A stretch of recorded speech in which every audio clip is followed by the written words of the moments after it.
everybody, my name is Max and welcome back to the official Line Ball Pool channel. And we are 1 week away from the start of the King of the Hill Shootout Invitational. It's the second ever Line Ball Pool tournament. So I do apologise that a lot of the videos on the channel recently have been more so setup videos for this upcoming tournament rather than your usual line ball games, but we're about to get into a period of very consistent Tuesday 6 PM line ball only, no explainers, all entertainment for you. We've needed these setup weeks to kind of get everything moving, put everything in place, and set up what this tournament will be, how it's played. And the final piece of the jigsaw is explaining how the King of the Hill Shootout Invitational will work. So when you're watching the videos, you can make sense of everything going on, and I can use this video as a reference point for anyone who is brand new. So let's jump in, let's start to learn how it will all work. And if you've got any questions, leave them in the comments and we'll be sure to get back to you as well. We want to make sure this is an experience that everyone can understand, as it's really been a very entertaining tournament. And the only way we can share properly how intense this tournament has been is through articulating it well to you. So, firstly, if you haven't played Line Ball Pool, what is Line Ball Pool? So, just to show you on screen here how to set up the table, you've got a line of reds and yellows at the top of your screen, which will be at the top of the table, and then you are trying to shoot those reds and yellows down into the score zone at the bottom, which has the black ball there, as you can see. The black ball is randomly spotted at the start by either an impartial player, a referee, or mutually agreed between the players. It has to come off a couple cushions first, so it's got a randomness to where it's been spotted. And how you play the game, how you win Line Ball Pool, is by getting balls into what you can see there as the scoring zone. So you shoot the balls directly. If you're playing reds, you'll start from the middle and work your way out. And if you're yellow, you'll start from your middle yellow and work your way out. And I'll take a shot as a red ball player, trying to get it down into that score zone. Then my opponent will take a shot on the yellow ball, and you go back and forth like that, and the round ends when all of the balls have been used. Your aim is to get your balls into the score zone, and your aim is to remove your opponent's balls and either put them in the playing zone or all the way back up the table and out of bounds. And what makes line ball just that extra bit more saucy is the fact that if you pot a ball on your go, doesn't matter what ball, yours, your opponent's, the black, you immediately lose that round. And if you touch the black on your turn, you also lose the round. We do have a video right back when we started this channel called How to Play Line Ball Pool. It goes into the rules in a bit more detail, so if you're brand new and you want more depth of the raw mechanics of the game, you can go and explore that there. Later on in the channel as well, I do plan to have a video which is a very deep dive into all of Line Ball Pool and the rules and the meta and the format and how to get good. So stay tuned for that. But that's just a brief overview of what a line ball is. There's a few extra rules to note in there as well, such as you can pot in the middle pockets. That doesn't count, that just eliminates the ball from the zone. Also, we have the draw condition as well. If you've got the same amount of balls as your opponent at the end of a round, the white ball comes in and you will take it in turns to try and knock an opponent's ball out of the scoring zone. First person to do that successfully will win. There's plenty of rules around that as well. We'll make sure all of the basic rules of line ball are available to you when watching this tournament. So if you have any questions, check the comments, check the pinned comment, and then leave your questions as well, as we want to make sure you understand everything going on.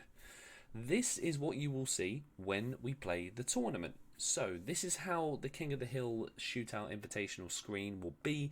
The reason we've designed it like this is so that all the information you could ever need to understand what's going on once you know the basics of line ball will be there.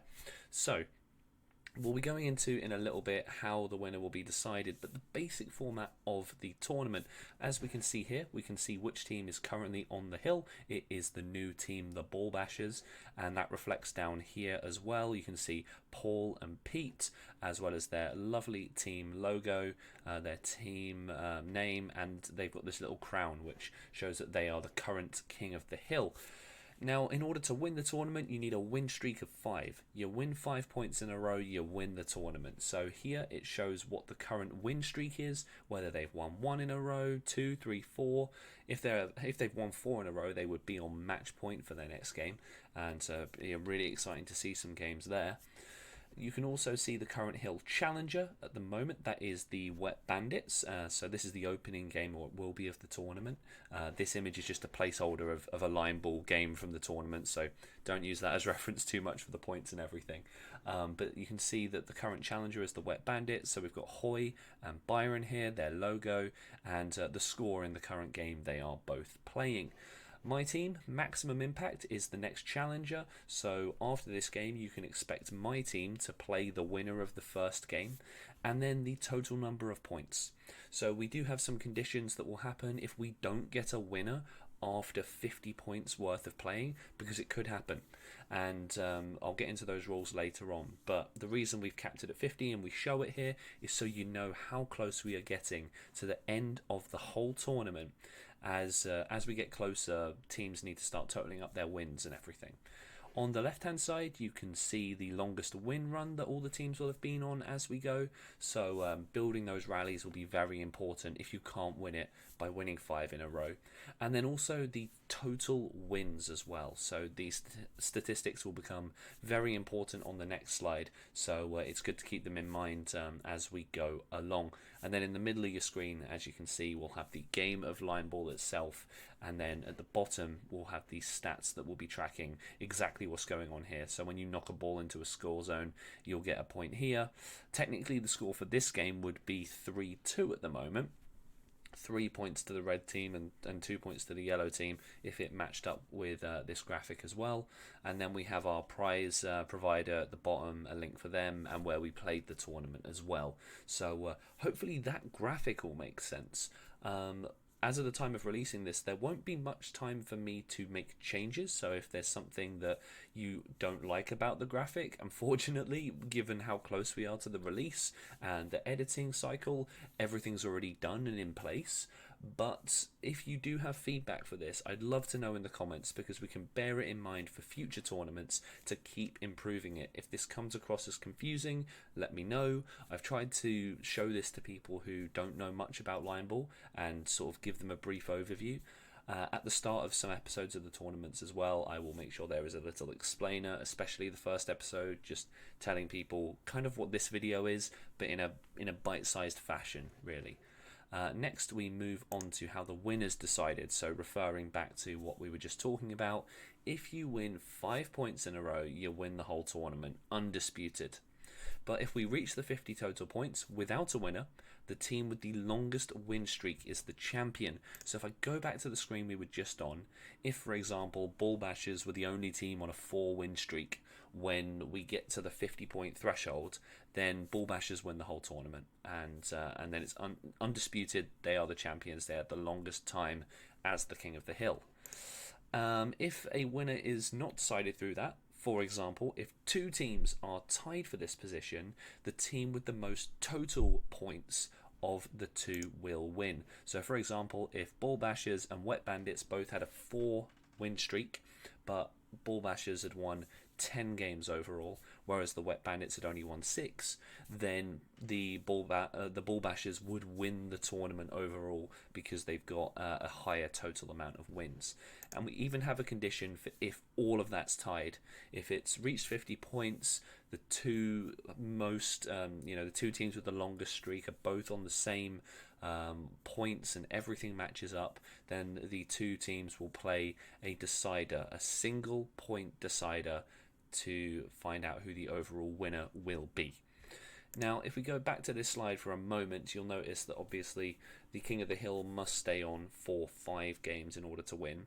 But in order to keep things fresh and to make things difficult for the Hill holder and to expand the tournament format beyond what we had in our last tournament, there will be challenges that come in for the Hill holding team every game they progress further on.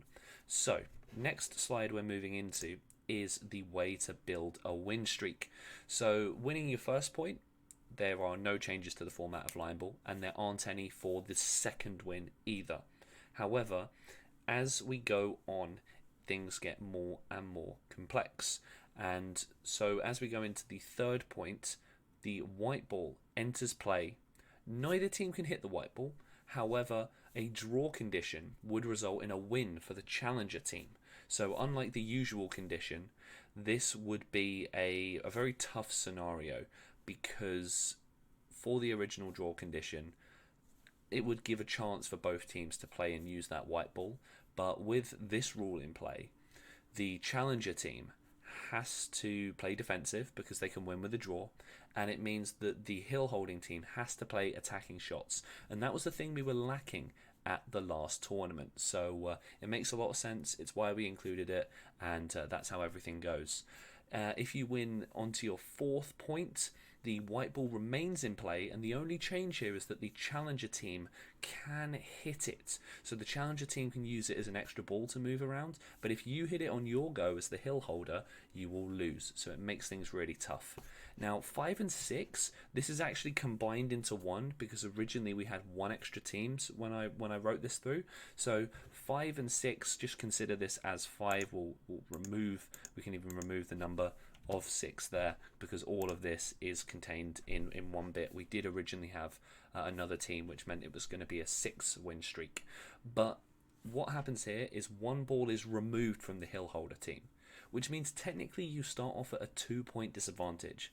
1 point is gone from the ball you're missing, and another point is gone from the fact that if you draw, you lose. You have to win. You need to play attacking shots, remove your opponent's balls from the score zone, and really play off any advantage you can get. One mistake on match point, and it's very likely you will lose. And there's all the other very, very tough conditions as well. I'm just going to change that to 5 as well, because again, that was updated from when we had 6 points to win. It is now 5 points to win, just to confirm that. So, same as above with the 1 ball being removed.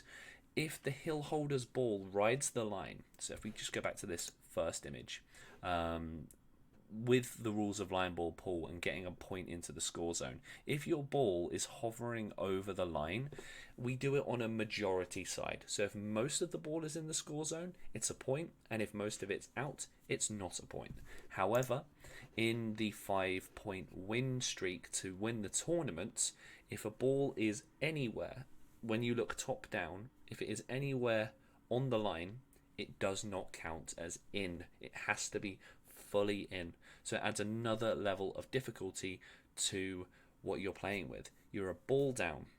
The white ball can be hit by your opponents, and you can't ride the line. You have to get your ball firmly into the score zone. And if you win those 5 games in a row with those extra conditions coming in, you will take the tournament. So thank you for watching this video. I hope it's been very helpful, and it explains the tournament and the format very well. It's quite a complicated one on the surface, but when we get into the games, it really should make a lot of sense. The way we'll be splitting this up into each episode is all episodes will be about 10 to 15 minutes. We heard the feedback from the last tournament. Episodes were very long. We need to make them more digestible, a bit shorter, so that the format can flow. But you should also see most teams in every single episode that way, because of the speed of moving through games. In the last tournament, you had to play first to 3, first to 5, first to 10 wins, whereas this, it's 1 point and you're off. So if you're losing games consistently, you'll hardly see certain teams because of the runs that other teams might be going on. So you will see more of one team than another, but you should see a nice variety of teams throughout this tournament. So let me know what you think in the comments of the format. I hope you're excited. We've got 6 brilliant teams, 5 returning from the last tournament, 2 staying with the same rosters, 3 changing rosters slightly, and then 1 brand new, never before seen team. The standard of line ball has gone up so much since the last tournament, so I want to promise it's much more attacking, there's better plays, and the first tournament was a really good trailblazer, but this one is a step up in every way in terms of quality line ball and just what you're going to get to see on the screen as well. For the first half of the tournament as well, we introduced a second camera. We had some technical issues, so it won't be available in the second half, but we do have that capacity to see things in a different view as well. We're aiming to fix that for future tournaments as well, so we get even more, and I'm excited to introduce to you who the commentator will be as well. We've got a brilliant commentator coming on board for this tournament as well, so excited to share that with you. It starts next Tuesday at 6 p.m, the 26th of March. I hope to see you there. Tune in for the premiere, and we will be riding the King of the Hill Shootout Invitational Lion Bull Pool Tournament wave through to the summer. Thank you all for watching, everyone, and we will see you in the next video.